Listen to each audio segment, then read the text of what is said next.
দেশের প্রতিটা এলাকায় শিশুর বয়স অনুযায়ী ভিটামিন এ ক্যাম্পেইন করতে পারি এবং এইটা সফল করতে জনসচেতনতা বৃদ্ধি করতে পারি।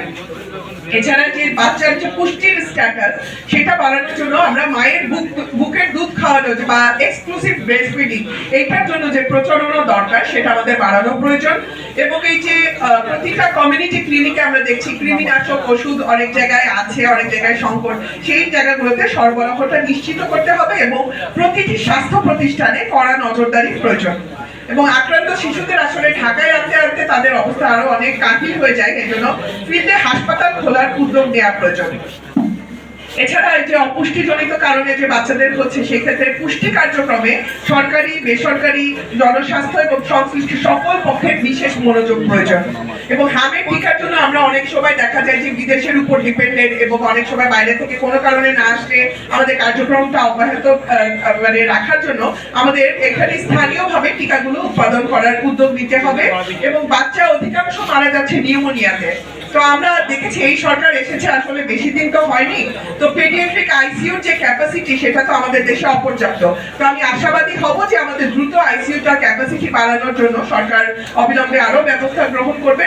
এবং হাম যে প্রতিরোধযোগ্য একটা রোগ, এর জন্য এই সম্পর্কিত মৃত্যুটা কমাতে আমাদের চিকিৎসকদের আরো জরুরি প্রশিক্ষণ এবং জাতীয় একটা চিকিৎসক নির্দেশিকা থাকবে এবং এটা অত্যন্ত জরুরিভাবে প্রণয়ন করা দরকার। কার্যক্রম করেছিলাম এবং এটার জন্য আমাদের কিছু বিসিসি ম্যাটেরিয়ালও ডেভেলপ করা হয়েছে জনসচেতনতা বৃদ্ধি করার জন্য। আমরা দেখছি মাননীয় মন্ত্রী স্বাস্থ্যমন্ত্রী এপ্রিলের 5 তারিখে বাংলাদেশের সাথে যৌথ উদ্যোগে ইউনিসেফ এবং WHO গ্যাভির সাথে কিভাবে আমাদের ভ্যাকসিন গুলোকে নিশ্চিত করার উদ্যোগ দিয়েছিলেন। আমরা চাই আসলে হামের জন্য আরো কারো যাতে কোনো চোখের জল না আসে এবং অত্যন্ত আশাবাদী আমি আজকে সকালে 11:31 একটা খবর দেখতে পেলাম যে আমাদের স্বাস্থ্য অধিদপ্তর থেকে জানানো হয়েছে যে 30টা উপজেলা যেগুলো হঠাৎ আসলে মানে এই জেলাগুলোকেও আক্রান্ত করছে।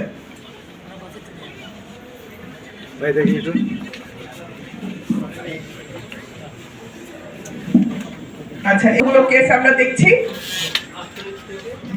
এরপরে যেটা হচ্ছে যে আমরা মেইনলি দেখতে পাচ্ছি 9 মাস থেকে 5 বছরের শিশুদেরই বেশি হচ্ছে মিজেলসে অ্যাফেক্টেড হচ্ছে এবং যে মৃত্যুর হারটা সেটাও 5 বছরের নিচের বাচ্চারা বেশি মৃত্যুবরণ করছে। আমরা নেক্সট স্লাইডে যাই প্লিজ।